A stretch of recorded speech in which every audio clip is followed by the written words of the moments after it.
Hello and welcome to a very special edition of HughesRound. We are just hearing from the 1922 committee about Boris Johnson and whether he has basically been kicked out as Prime Minister. I don't think it's going to happen. I don't think he's going to get enough votes. But if he gets over 100 votes against him, that's going to be really, really bad. I'm just going to ring Ben Chambers. And bring him onto the conversation. It would help if my phone wasn't just absolutely awful at finding contacts. Okay, here we go. 359 ballots were cast. 359 ballots cast. No spoiled ballots. No spoiled ballots. That the vote in favour. Vote in favour? Of having confidence in Boris Johnson as leader was 211 votes. 211. And the vote against was 148 votes. 148? And therefore... Oh my God, so close! ...announce that the Parliamentary Party does have confidence. Yeah. By what? 3 votes? Oh my God, this is incredible. Okay, head over to Ben Chambers. I'm going to get him on the phone. That is insane. I hope you heard that. 449 votes. Confidence. So that is Sir Graham Brady saying that 211 of the 359 Tory MPs have voted. Did you hear it? Did you hear the results? Prime Minister Boris Johnson, 148. Oh wow. Have voted 148 voted against him. Shy of what they need to remove Boris Johnson. But let's immediately bring in the BBC News deputy political editor Vicky Young for your thoughts, Vicky. At least 133 would have put him above where Theresa May ended up with her vote of no confidence. So it's pretty bruising. He's effectively lost his majority, his effective majority. He's a dead man walking, isn't he? I mean, 148. I hope so. 148 is huge. It's. I mean, they were saying optimistically 150. That was the most optimistic, I think, prediction today. So 148 is pretty more than bruising. I mean, It really is. I mean, Theresa May, I think she had 117 votes against her. So proportionate-wise, this is worse. Not hugely worse, but it's worse. And now, I mean, when he wants to get anything through, he's going to have to be looking over his shoulder and thinking, well, there's 148 people I can't count on here. Yeah. One of the big problems, as was discussed, is Douglas Ross in Scotland, who now is in a position where if Boris Johnson does go into the next election, he's got to campaign and say, look, help me put this guy back into number 10. Who I have no confidence in. No confidence in. Yeah, exactly. So his position is now untenable. So he'll have to resign, I would imagine. Okay. Because he can't do that job. I mean, how can he possibly do that job effectively? Boris Johnson's done the whole duplicity thing for a very, very long time, Ben. So, yeah. You know. That's what he does. That's what he does. But the big, I mean, and we all knew he was probably going to sneak through, 211? And he needed 180. So it's hardly a ringing endorsement. I mean, it's getting very close to 50-50. I think this is a brilliant result, mate. I think this is an absolutely brilliant result because it's devastating, but it's not sudden death. Do you know what I mean? It's not. They haven't got rid of him, so they got stuck with him. It's like when a Komodo dragon bites its prey and then just follows it around for a couple of weeks until it dies, so he can eat it. That's where he is now. He's like stricken prey. Exactly He's like a water buffalo on Komodo Island being stalked by a dragon. Yeah, I would expect nothing less than a geographical and kind of anthropological analogy from you. But no, that's exactly what he is. And I can't see how he can... I mean, what if he starts to throw meat to either side of his party now, red meat to either side of his party, the left or the right or whatever, he's going to be looking at the other half and think, well, half of this party now I can't bank on backing me. So he's a dead duck. What's he going to get done now? He's a dead Boris walking. Well, the thing is, I thought about this. I did want rid of him because we were talking about this, weren't we, earlier today? I said I do want rid of him because I don't think anyone else is as charismatic as him who can get away with doing the kind of stuff that he does. The Tory party will just have to sink or swim on the basis of their policies. Their policies are awful. The economy's in the drink. The economy, the cost of living has gone through the roof. The Brexit has turned out just as bad as we all predicted. There's so many issues that are going on at the moment that are affecting everybody, affecting every Tory voter pretty much. And he can't escape it. And so that's where I was coming from. I was like, well, no one else can walk the walk on that, because if Liz Truss was in charge or someone like that. They've got no personality, so they can't brazen the way through in the way that Boris Johnson can. I mean, they have damned themselves now to certainly. I mean, Theresa May she limped on for 5 months after her no confidence vote victory, if you want to call it that. Yeah. So, I mean, they're stuck with him for a few more months. He's going to have to hoover up more damage, which is probably what I think some of them want. There was actually a bizarre theory this morning that I heard on the BBC News.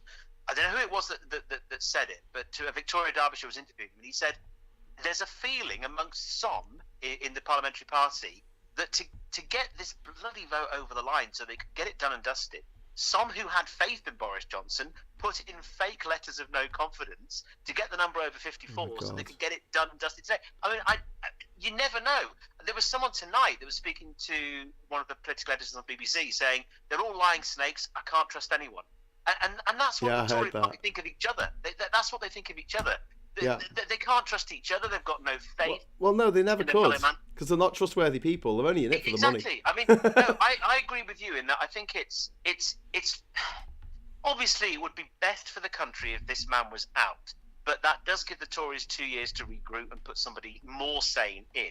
They're now stuck with him for up to a year. I mean, it could be a year, because I mean, I'm trying to remember what it was that finally ousted Theresa May. Whether it was a combination. It was It was the European elections, mate. They got 8% in the European elections, and they shut the pants. Well, okay. Here's the really good news. I mean, this is where it's, I think, really, really positive. He's now got to go into the 23rd elections, the by-elections in Wakefield and London, which he's going to absolutely be annihilated. And all those the 211 that have put their faith in him tonight aren't going to be vindicated by that decision. The 148 will. And quite a lot of them have had the confidence. I mean, obviously nowhere near enough, but a lot of them have come out the woodwork and said, no, I tell you why I'm surprised. Deanna Davison, the MP for Bishop Auckland up here, nailed her colours to the mast. She voted against him tonight. Yeah, she would have done, because all of the red wall Tories are running scared now, because they're going to lose by a massive, massive majority. Well, that's what's going to happen in Wakefield. Yeah. And the same thing's going to happen in Devon, but to the Lib Dems. And I think when those two results come in, the 23rd is going to be a really big day, because the last prediction I think I read from Britain Elects or UK Elects was 71% likely for the Lib Dems to take Devon. It was 80-something% likely for Labour to take Wakefield. And I think today they're on 48 points, 48%. Whereas the Tories are on 24% in Wakefield. So he's very likely to be absolutely smashed to bits in those two by-elections. And where does that leave him? I mean, that could be, like you were talking about Theresa May's European elections, that could be his European elections equivalent moment. I think it will be. And the thing is, I mean, leaving him in post works for us, because it means that he hasn't got the confidence of his party, he hasn't got the confidence of the people. I'm a little bit concerned, because I know that he is very charming. He's very charismatic to a certain type of person. There were some nannies from The Omen on the radio this afternoon saying, "I love you, Boris. Look at me. It's all for you, Boris." And it was really, really disconcerting. I don't care what he does. I don't care. I love him. And it's like, why is Boris Johnson allowed to do these things, but you're not? And they're like, because he's special. Someone actually said that on the radio this afternoon. They said, because he's special. Yeah, I know. I've heard. I mean, the thing is, they're vindicated by Doris. Every time the Team Doris pops up, she's going to be all over this. She's going to feel that she. I mean, this is an MP, remember, that said she was put there by God. She wasn't put there by anything that she's done. She's been put there by God to do his bidding. I mean, is that what Nadine Dorries said? Nadine Dorries has actually said there's a wonderful. Have you ever read any of her? Have you ever read any of her porn? God, I would. Any of her soft porn, political, whatever they are. She's got this obsession with jizz. She's got this absolute weird obsession with jizz. She goes on about it all the time. I have read selected excerpts from her novels that have been published on Twitter. Someone should ask her, did God give you an obsession with jizz? I think so. And actually, I do believe she has actually written more books than she's definitely written more books than she's read. But she's Barbara Cartland. The thing is, she's going to be all over this. Mog's going to be all over this. Not Graham Brady, what's his name? The Northern Ireland Secretary.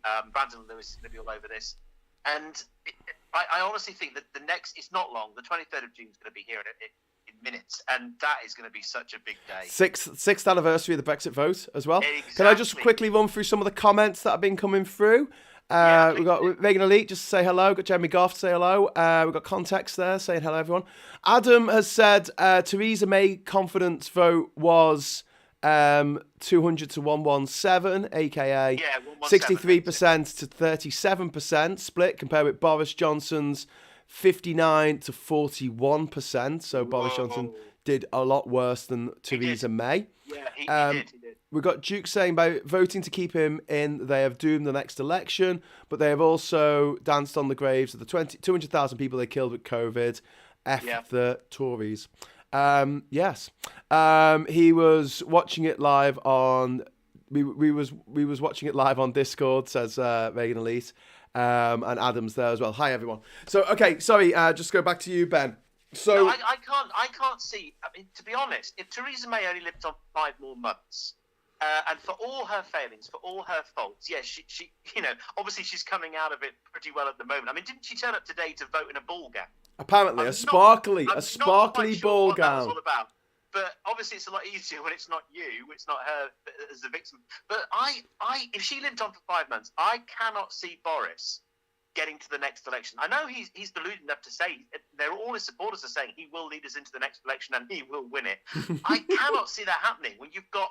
What is it, 41% of the parliamentary party now, before he's lost these 2 elections in Wakefield and Tiverton. Before that, 41% have no faith in him.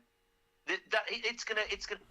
I don't know how it works logistically and technically in terms of, because as Dominic Greaves said, he's going to have his fingernails prized off the windowsills. Oh, absolutely. And that's the problem. Theresa May, at least for all her failings, she's not in the same ballpark as Johnson. And when she was told, look, it's just not going to work, you've lost the party, you've lost the dressing room, you can't carry on. He'll just doggedly, he's big dog, isn't he? He'll just say, no. All this means is the public want me to get on and deliver on the people's priorities. And he's going to keep saying that until he loses a general election. But, I mean, there'll be another one. If he does manage to hold on for another year, there'll be another vote. They'll have to be. Because those 148 aren't suddenly going to go, oh, do you know what? Let's get behind him after all. Let's get behind him after all.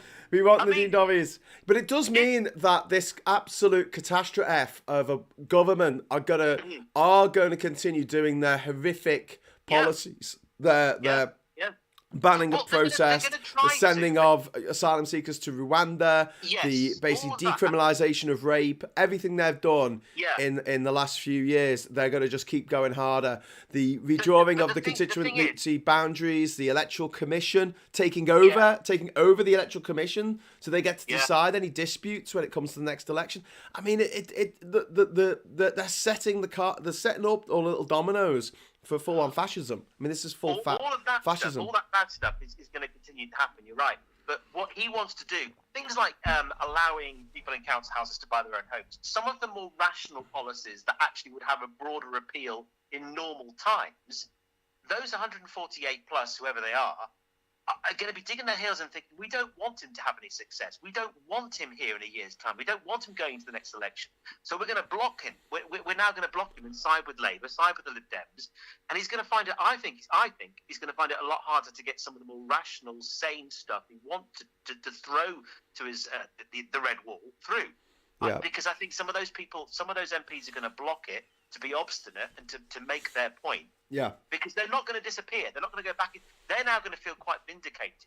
41%, 148. And now they can get together. Because one of the criticisms that we've been hearing over the past few days is that this is disparate groups. You've got right wing of the party. You've got the left wing of the party. You've got Steve Barclay.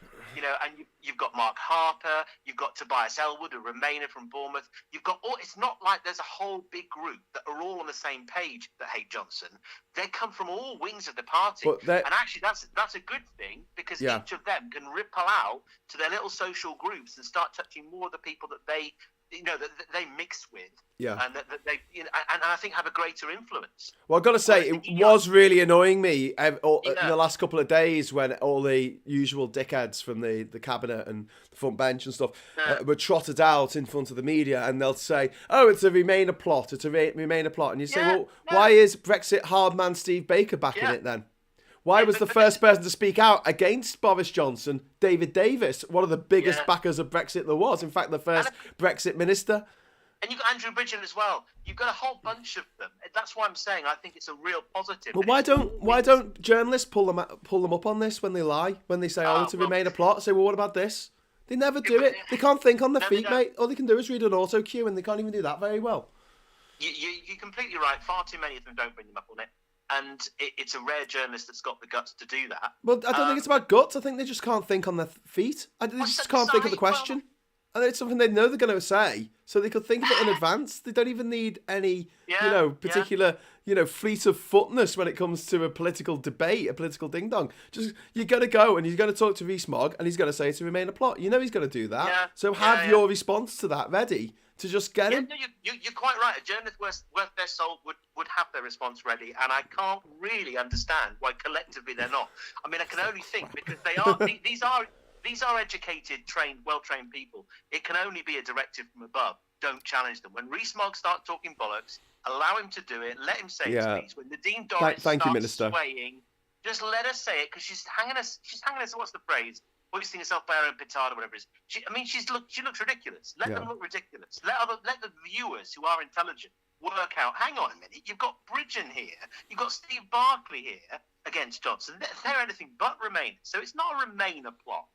Yeah. That's why I think this is another big positive. It's all wings of the party. We've got some more comments coming in here, Ben. We've got Don Donovan saying, "So this is political civil war inside the Tories, I think. This is great."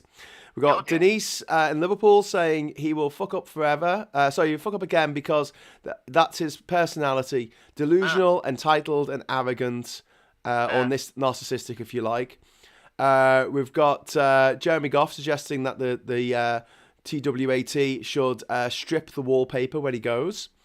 Darren's asking who's talking. I'm talking to Ben Chambers here from the popular pro Remain podcast, the 60 Million Rising, which is published every Monday. Is that right, Ben?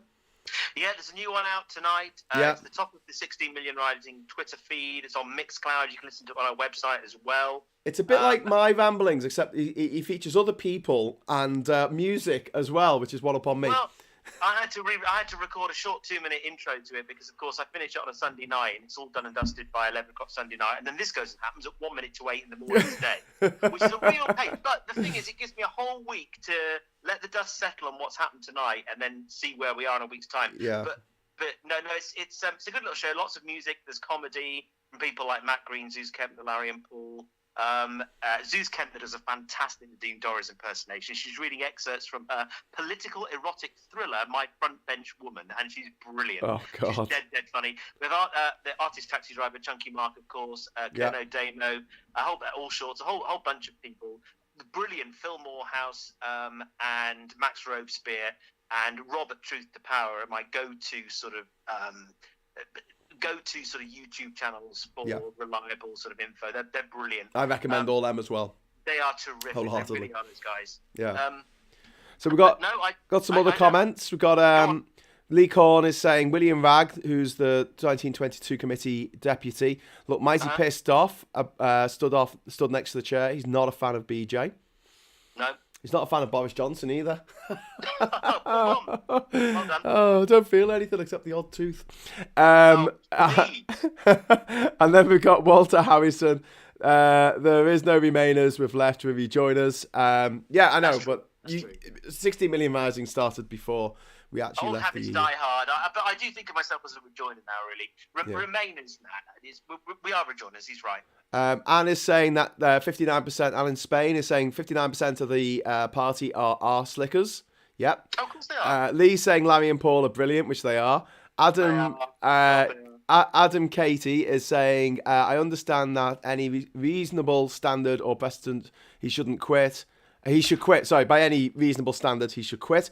But he's surely proven he won't listen to any contrary opinion and will backstab and bribe his way to 2014. Well, yeah, but I think a lot of voters have made up their minds. But my worry is that something will come up, Ben, like some kind of disaster that he'll be able to use political capital on. Think about how his star rose at the beginning of COVID, especially when he got COVID himself. You're right, but on the plus side, hasn't he just been doing that? As has been mentioned today, yeah, I know it's really boring to hear it again, but the vaccine rollout and his relationship with Zelensky and the way that Ukraine or Zelensky sees Britain as its closest ally because of Boris Johnson. So actually, he's had those two things to ride on. He's also had the drip, drip, drip of Partygate, boring the hell out of people. And yeah, a huge portion of the public just want to move on because they are bored of it. They're absolutely bored of it. So he's been riding on those coattails, and it's done him no good. This is a huge 148 is a huge vote of no confidence in him. And like I said, let's just wait until the 23rd. After the 23rd, when he loses those two seats, because I'm actually thinking about putting a small bet on it because it's so bloody likely. Where does he go from there? Because that 148, how many more do you need? 148. That's 32. All they need to find now, that 148, is 32 more, and that's it. So, I cannot see him getting to 2024. I really, really can't. Not with numbers like that. Yeah. So we've got some more comments. Walter saying Boris still has the ethics committee on his party, on his parties to go through, and they'll be looking at the parties that Gray and the Met didn't investigate, including the ABBA party. We've got Lee saying Troy Hawke does some really good political comedy stuff in between his other stuff. I don't know. I've not heard of Troy Hawke, but maybe worth checking out. Yeah, absolutely, Context, I doubt you'll be rejoining anytime soon, perhaps after some years probation in the Single Market Customs Union. Context, I agree. I mean, I think that what's going to happen is Britain's going to break apart and Scotland will rejoin. Northern Ireland will be part of the Republic of Ireland, and that will automatically join part of the EU, as the Republic of Ireland is already part of the EU. It's the same what happened with West and East Germany when they got reunified back in the 90s. And I think that England is going to have to go on a probation period. And, Wales as well, I guess. I'd agree with that at the moment. As things stand at the moment, Scotland and Northern Ireland. But that is going to take longer than 2 years to put into effect. I mean, Nicola Sturgeon wants her... I'm pretty certain she wanted her new referendum before the end of Is it this year or next year, 23? It's certainly before the next general election. Yeah, that she wants that referendum. As far as Northern Ireland goes, that situation now, it's been exacerbated over the past few months. It's just going to get worse and worse and worse. It is, and then, of course, you've got Grant Shapps this morning. And this is the other thing. Grant Shapps, I'm pretty certain, would have been one of the 211 that backed him. But it was very interesting what he said this morning. He just slipped in this line when he was being interviewed. I didn't vote for Brexit, but.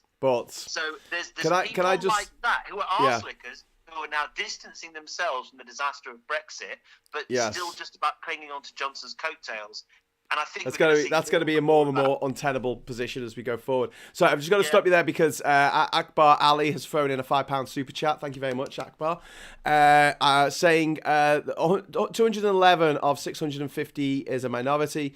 Why not a no confidence vote in the whole House? The Tories... would continue tearing themselves apart again to form a government. I mean, that's a good point. It's the Prime Minister for the whole country, for the House, for the Queen, for everyone, so everyone should get a vote. But that's not a thing, is it? That's Arguable. Not a thing that can happen. There is no such thing, is there, as a confidence vote for the whole Parliament, the whole House? I think there can be, but under certain... How would that come about? Certain circumstances. I've just got to quickly run through the comments before they run off the top of my screen. Scottish independence is going to be weighed, not counted now, says Class Action. We've got Reagan Leet saying, can he make it to the next election? General election? Well, we don't know. Scotland gets in we'll be back in there sooner. Indeed, I think that as well. Adam Casey says, but with no more confidence votes permitted for 12 months, all it will take is to call in some favours with Murdoch to make the public forget, which is what my worry is, Ben. Although, having said that about the no confidence vote for 12 months, Theresa May wasn't safe. They changed the rules, and they're Tories. They will change the rules because that's what Tories do. Sorry, the comments are coming in thick and fast here. We've got Reagan Elite. Doris is saying that we need to move on. Lol. Sorry? Nadine Doris is saying we need to move on. She's commenting on your broadcast. No. Someone's telling me that's what she's saying. Oh, sorry. Reagan Elite. Nadine Doris was on there. No. Reagan Elite is. Yeah, Nadine Doris isn't watching this. So if she is, I hate you. I hate you, Nadine Doris. I think you're awful. I think you're a dreadful, I just feel sorry dreadful for her. person. I mean, bless her. She needs an intervention. She needs to go to Alcoholics Anonymous and get herself cleaned up. Tim says, remove the payroll vote and look at the free vote from backbenchers. Almost 75% of all Tory MPs, not dependent on his patronage, voted against him. That's a really good post that from Tim. 75% of the people who aren't on the payroll from Boris Johnson, whose jobs don't depend on Boris Johnson's patronage, because Nadine Dorries ain't going to get a job stacking shelves in the supermarket after this. Do you know what I mean? She's completely fundamentally useless. That's why I really don't think, no matter what favours he calls in with Murdoch, I don't think people are going to forget. Some of the things he's done they're too serious, and they're going to live too long in people's memories. The whole COVID situation isn't going to go away, and the Partygate thing isn't either, because that other party that's being the things are going to come out. I can't understand why Cummings hasn't come out of the closet a little bit more with some evidence here, because there must be more. Well, I think he's given it the 300 photos. But the thing is, I mean, when you talk about lost confidence in Boris Johnson, I think it would take a political earthquake for him to win that back off a lot of Tory voters, because they felt that, well, we know he's a bit of a Jack of the Lad, we know he's a bit of a liar, we know he's a bit of a con artist, but we like him anyway. But this was going too far. This was basically the bit where Homer Simpson just unscrews the top of the salt shaker a little bit too much. Do you know what I mean? It was just too far. And don't forget, a lot of the elderly people who not traditionally vote Conservative, they were the ones who got ill or died or had a partner die and they weren't allowed to visit them in the hospital. Meanwhile, Boris Johnson was having parties for his press office. And that's another thing where no one picks them up. You know, when journalists are doing questions and the stock standard replies from the likes of Rees-Mogg, the Haunted Pencil, and he says, he felt it was necessary to see these people off because they've been working so hard. They just needed to let off some steam because they've been working so hard. Ben, this is the press office we're talking about. The press office. Do you know what their job is? Each day they've got to write a press release to tell their client journalists in the Times and the Sun and the Express and the Mail and the Tory Graph to tell them what to write tomorrow about what the Tories are doing. That's their job. One side of A4, and there's a team of them. You mentioned him facing the Standards Committee. And I know that John Penrose, who was he married to? The woman that took the 37 billion for the test. Dildo Harding. Dildo Harding. Could I just stop? Hang on. Someone's dropped in a super chat. Yovosh, thank you so much for the €20 super chat. I love you. Thank you very much. And I do hope that Boris Johnson gets what he deserves, which is. Oh, he will. Yeah. He will. But this not confidence vote, the Standards Committee that he's facing, I don't know whether Penrose, who's resigned as his anti-corruption czar. Anti-corruption czar.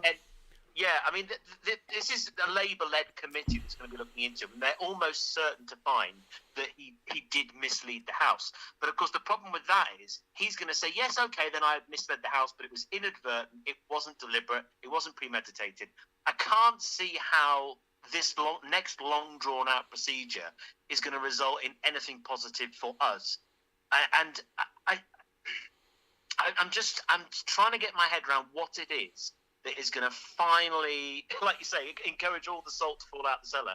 What it is that's going to bring about his downfall, if it's going to happen within the next 12 months, as it did for Theresa May, when she only won by a greater margin than Boris won. Yeah. So we've got context saying he's a liar, but he's our liar, which is a good point, in inverted commas. We've also got Tim, who is it? John saying Nadine Dorries has her head so far up Boris the liar's arse that she can taste his teeth. Yeah, I would agree with that. There's an image for you. We got Colin saying this is actually a good result. Bojo's authority must limp into the next election with him and lose most of their seats. And you're actually saying it's good to see all his lies are finally catching up with him, and he's dragging the Tories down with him. Cathartic, even. It's very interesting what you said about 75% of those not on the payroll voted against him, because the combination there of the people that are on the payroll, some of them are, yes, deluded. That they genuinely believe he's still an asset to the Tory party. He's still a vote winner. Emphasis on ass. Some of them, I think the vast majority, like you said, and I agree, know that they've got no chance. I mean, of any kind of job, in politics or outside politics, whatever it is, without Johnson's endorsement. They're totally, in his, what's the word I'm looking for? They owe it all to him. They owe absolutely everything to him. I mean, it's all for you, Damien. I mean, Boris. Yeah. You've got... There's the one I'm thinking about interesting. The Stoke-on-Trent MP, Jonathan Gullis, he's a real knuckle dragger. I mean, someone said of him recently, when he loses his seat at the next election, he'll be lucky to get a job outside of Wetherspoons as a doorman. And there's a lot... this is typical of not all the new intake, obviously, but the sad thing is that's typical of the cabinet. With very, very few exceptions. Yeah. Everyone on the payroll in the cabinet is only there because they've signed up to two things: loyalty to Johnson, loyalty to Brexit, both of which are fucking disasters. We've got that's why they're where they are. We've got Mad Monk 33 pointing out that the Brojo faithful are currently on TV saying that he's won a great vote, better than Theresa May. They even lie while it's showing on the stats on the screen. This is where you're right. This is where the journalists who've got anything about them, a little bit of basic maths, should be saying, "Well, actually, no, he didn't. This is worse." No, but this is the Corbyn defence, isn't it? Look at the absolute numbers that voted, because he's got more MPs than Theresa May. So you can say, only 100 and so many voted for Theresa May, but 200 and something voted for Boris Johnson. It's like, yeah, but as a proportion, the stats that they love to twist them, which is why the great sort of Mark Twain line, lies, damn lies, Tories. I mean statistics. John Barleycorn's got a little bit of a correction. He says the committee isn't Labour led. The Labour chair, which I believe was Chris Bryant, recused himself, and it's now a Tory majority. But apparently there are ones who will make a good job of it, so there are probably people who voted to try and get rid of Boris Johnson tonight, I hope. The by-elections will be even more interesting, says Chubbai. Colin Barrett said the sad reality is the Tories, no one is capable of being PM, and they know it. Well, that's one of the weird things. Have you seen this, Ben, the last couple of weeks where they've been talking about, like, but who else in the Tory party could possibly do what Boris Johnson does? And you're like, what you're basically saying there is that everyone's shit in your party. They're so shit. They would be even worse than Boris Johnson. Well, no, the people that have been elevated, over-promoted beyond their capabilities to the position of cabinet, all of them are, yes. Yeah. And the irony is that Rishi Sunak was the only one that, until recently, could have possibly, managed to eke out a longer career, but he shot himself in the... Well, arguably, number 10 shot him in the foot by leaking the story about his tax situation and his wife's tax situation. So he's out of the frame now, which only really leaves... The two names I've been hearing today are Penny Mordaunt and The Hunt. And, exactly. I mean, Penny Mordaunt, she's got no profile. Absolutely nobody in the public knows who the hell she is. The Addams family, wasn't she? I don't know much about Penny Mordaunt. All I know about The Hunt was that he was health secretary, not very popular with junior doctors, and then of course he came second in the last leadership race. Yeah. So there is no one. I've got to interrupt to tell you that we got a super chat from Alexander Campbell for £4.49. Interesting seeing Stockholm syndrome in action. That's from Alexander Campbell. We've made about 20, 30 quid here, mate. Do you want to get a drink sometime soon? Are you talking to me? Yeah. Yeah, of course I do. Okay, we'll do that. We'll do that. This is worth celebrating. I mean, I'm looking at it now, and yes, he wins the confidence vote, but it's really bad. And I wish that they had held on till after the elections on the 23rd, because then I think, like I say, 32. It would have tipped it. That's all they needed. Could have tipped it, and he could be gone. Yeah.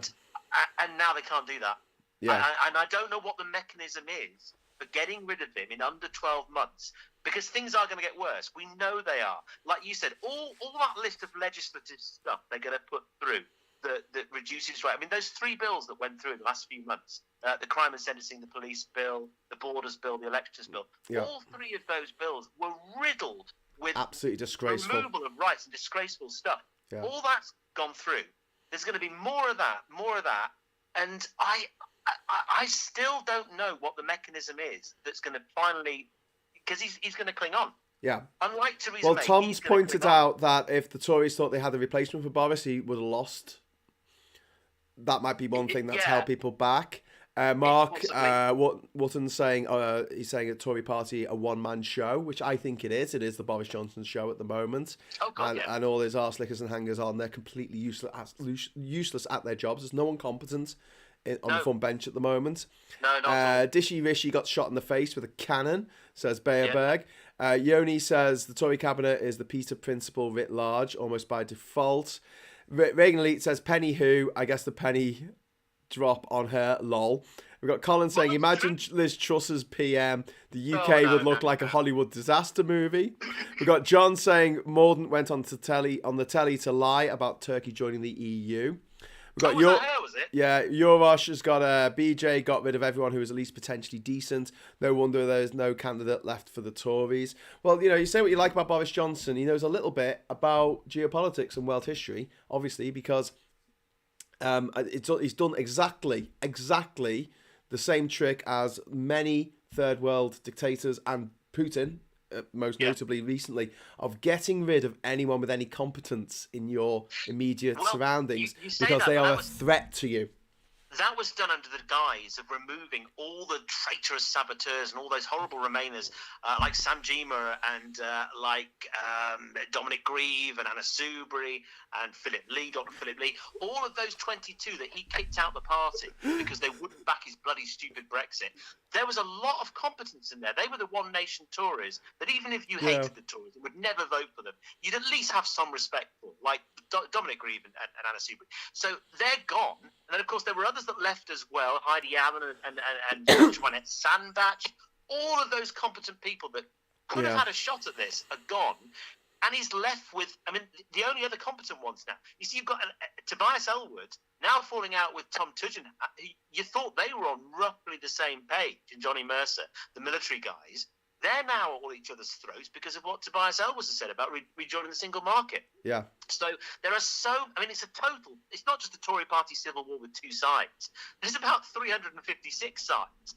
They are all at each other's throats, and there is no one person they can coalesce behind and say, right, this is going to be the new leader. This is the person we're going to back to be leader. Because, there is no one. There's no one with the charisma and the what they consider, they perceive to be the mass appeal of Boris Johnson. And he is. He had that bumbling likability, which was the election winner, but he doesn't have that now. And that's what I'm saying. I just wish they'd waited. If this was a legitimate maybe more people put letters in to force the vote. I don't know. We got a message from Colin. What they did was they backdated them. They post or backdated them. They didn't want to ruin the Queen's Jubilee, so they wanted them to. They put them in. Yeah. But they dated them Monday the 6th of June. So that's why it happened this morning. Got a wonderful comment here from Chubai. The best mechanism for getting rid of Boris Johnson would be a lamppost. Oh, yeah, that would work. Like Mussolini. We've got Tim saying that his local Tories on the payroll, been keeping his head down, but called him out and asked him if he voted for a criminal, the people of Gloucester or chicken.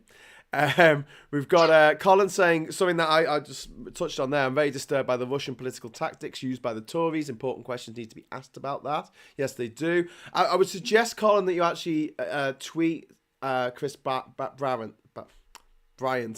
of Labour, because he's quite into all that. If you bring it up, I think he might bring it up in Parliament. If anyone's a constituent of Chris Bryant, that would be even better. We've got Rhondda in Wales, isn't he? Yeah. Tom pointing out that Stalin got rid of guys in multiple purges and they struggled early in World War II because all the experienced generals were dead, which is exactly what's happened with Putin in Ukraine. He's surrounded by incompetence, rank incompetence. Yeah. The only good thing about Penny Mordaunt is her hair.